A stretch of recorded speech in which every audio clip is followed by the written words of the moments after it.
What if the person you believed in most betrayed you? What if they'd betrayed everybody? He could do whatever the hell he wanted. She was put in a real terrible situation and had to make some hard choices. I fled. I didn't know at that point what he was capable of.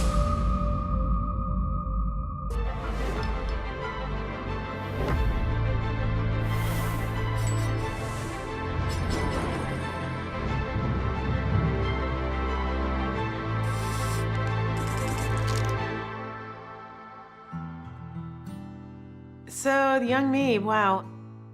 As a kid, I was a tomboy. I was always a competitive athlete. In my teen years, I was in beauty pageants, and I was Miss New York Teenager. And then in college, I decided to join Army or ROTC. Chris is thriving in college. There's only one drawback. Mount St. Mary was almost, at that time, almost all women. Just 9 miles south on the banks of the Hudson River is another college. This one, almost all men. On Halloween night in 1985, Chris and her girlfriends make an impromptu visit. We went trick-or-treating in the barracks at West Point. You know, we weren't supposed to be there, but here we were, and Jim was the cadet company commander, and I had dressed up as a baby, and so I had a baby bottle and a blanket. Jim was sitting at his desk studying, trying to ignore what was going on around him. I remember going over and just talking to him. I was like, wow, this is really, this guy, you know, this guy really has his stuff together. We met at the beginning of my junior year, the beginning of his senior year, and by the end of the year, you know, we just both knew that this is somebody we want to spend the rest of our lives with. We got married on May 17th, 1987. I remember friends saying, I've never seen someone walk down the aisle so confident. Just felt so right. Chris puts her own military career on hold, and she and Jim raise 2 children while moving from base to base. Yeah, we had a happy marriage and happy family. We had a great life. Jim's career is on the rise, at a time when the U.S. military needs more good leaders. He deployed to Afghanistan with the 82nd. They were a rapid deployment force. Jim got promoted to lieutenant colonel during that time. After being apart for almost 4 years, Jim finally returns home. It should be a happy reunion, but something's not right. Jim changed during that deployment. Something's not right. You know, he's withdrawing from me. You know, intimacy is on a decline. You know, what is up? But then they receive the best possible news. Jim was selected to command the 173rd Airborne Brigade in Italy, probably the most sought-after infantry brigade command in the United States Army. We were very excited about it because we were all moving to Europe as a family. In the summer of 2008, the family relocates to an idyllic residence in Vicenza. We're finally all together in Europe, and it just didn't feel right. He started getting angry, and I started feeling like I was walking on eggshells around him. He said, oh, by the way, you know, we're gonna have this Iraqi family join us for this New Year's Eve weekend. And they were going to stay in the house with us. Jim explains that he became acquainted with the Al-Attar family during his 2 tours in Iraq. And that he said, there are interpreters. You understand that, right? There's multiple interpreters at every level inside of a brigade operation. You know, my gut kept saying something was off. And I couldn't put my finger on it. Jim arrives home with his friends and presents Aladdin Al-Attar, his wife Shrek, and their 24-year-old daughter, Haveen. I remember the father had a heavy mustache. The mother was kind of your frumpy housewife. And her daughter, she had long, dark hair, and she had a young child. He scooped down and picked up the 14-month-old, and the child didn't flinch. Jim wasn't somebody that held other people's children, never scooped up a friend's child. It was woman's intuition. And right then and there, I realized that there's something about this family that's just not right. There was something going on here. That night, and I asked him if, he was having an affair with her. And he said, no, her family would kill her or disown her. Not, I don't feel that way about her. And then I asked him, well, have you kissed her? And he said, yes, but not passionately. What the hell does that mean? But I didn't want to believe that he was having sex with her. I still didn't want to believe it. I went into his office when I opened the top drawer, and I saw a notepad, and he had written 3 columns: divorce now, divorce in 6 months, divorce a year from now. And he had plotted out which would be most advantageous to him. I just remember when I found that note, feeling like the blood had drained from my face. Jim got home and I said, I found a note in your desk today. And I said, are you divorcing me? And he looked at me shocked and he said, well, I'm sorry you saw that. No, and then he said, well, is that what you want? I said, no, I don't want a divorce. I want us to work things out. Jim denies the affair, but Chris remains dubious. I knew that the child, Haveen's daughter, could not have been Jim's. He had a vasectomy in June 2000. I think she was born in like November 2007. It's not his child. I kept looking. And I don't know if I was still trying to look for something to prove myself wrong or just prove myself right. Well, I finally did. He has a black book, and in the back, he had all these secret email accounts. And that opened up, at that point, 3 years of emails that he had been communicating with Haveen. And some of them were so juvenile, like reading them were embarrassing. It was like he was a teenager, a horny teenager, literally. As the emails progressed between them, I started realizing certain things he was saying with her that corresponded with events in our life, like him taking money out of one of our personal accounts. He had taken $10,000 and converted it to euro and gave it to her. My legs started shaking. I couldn't stop it.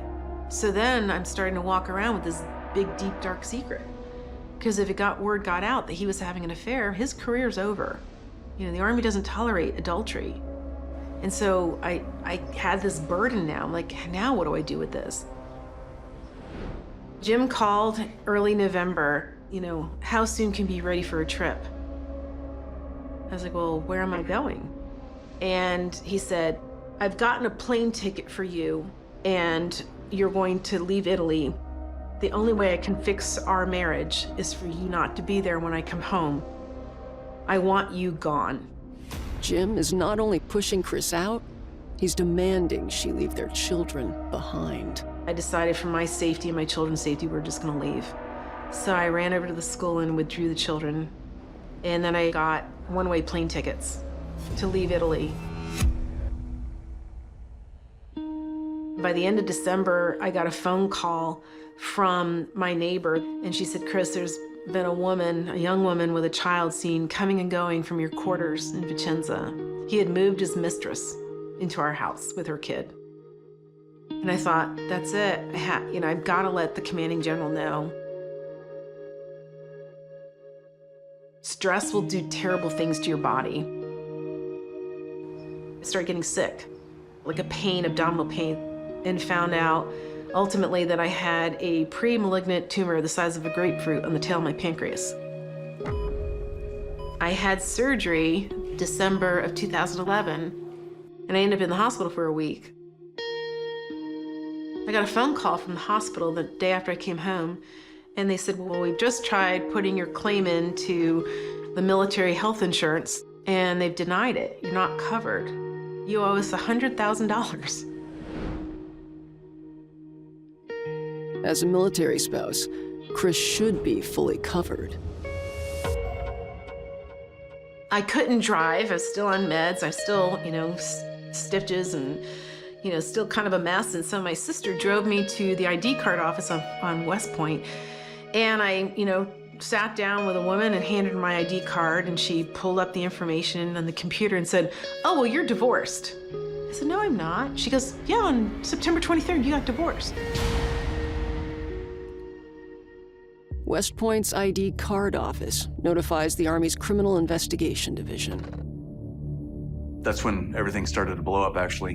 And it appeared that the divorce decree, or whatever it was called, looked like it was just a copy of a marriage license from when he and Chris got married in New York, with some things changed. Basically, he created his own certificate of divorce registration. But he forged my signature, made up a signature of clerk in Monroe, and signed his name. He filed that with the military. Again, that's a crime. He said, "Oh, and by the way, Jim and Haveen got married." On November 9th, they got married. My husband had committed bigamy. Bigamy. It turns out that Jim has been on the radar of CID investigator Paul Danley for some time.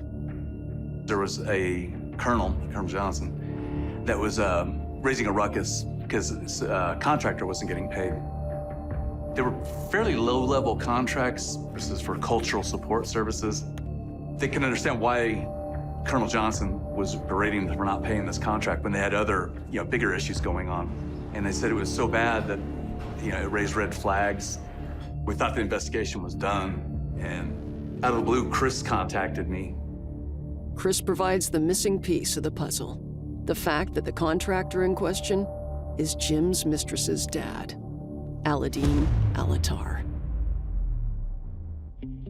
They'd found that Colonel Johnson had tried to have a almost $10 million contract let for windmills. The whole contract was spun up as being a way to get water to troops in remote posts, that they'd be able to produce their own water. So when I talked to the company rep for this windmill company, he explained that they wouldn't work in Afghanistan. They also find blatant proof of Jim's adultery. Jim and Haveen made a sex tape, and he kept it on his government computer. They found it on his hard drive. Jim is arraigned on a total of 27 charges, with a maximum possible sentence of 54 years. The Army flies Chris to Germany to attend a trial her email helped trigger, and which could cost Jim and her everything. When you're married, as long as I was to Jim, upon a divorce, you are eligible for up to half of the service member's military retirement. But if Jim's criminal behavior led to him being dismissed or incarcerated, those benefits would have been taken from him, and so then half of nothing would be nothing for me. On June 12, 2012, disgraced Army Colonel Jim Johnson gets his day in court. He pled guilty to 15 charges. He had to plead guilty to adultery because they had a videotape of it. It takes the jury only a few hours to reach their decision. Jim Johnson is convicted on 2 counts of conduct unbecoming of an officer. The Army pronounces his behavior to be of a nature to bring discredit upon the armed forces. 5 years confinement or pay a $300,000 fine. That was his sentence. His father wrote a check for $300,000 and paid the fine. Justice wasn't served. Chris does finally divorce Jim Johnson, for real this time. From what I understand, he's still with Haveen and her daughter. We have no communication. Our children are essentially estranged from him. Chris and her kids get half of Jim's pension and benefits. She knows not everyone is as lucky. There's no whistleblower protection for spouses. So you tolerate illegal and immoral behavior, or you turn them in and you risk losing everything. And that's what led me into working on some legislation. What we ultimately created was called the Family Served to Military Justice Reform Act. And what that would allow is, if a service member commits misconduct, it allows the service to properly punish the lawbreaker without financial repercussions on the family. I'm at peace where I'm at now, and I hope my story gives other spouses hope. You know, you can rebuild. You can have a happy, successful life after going through something so painful.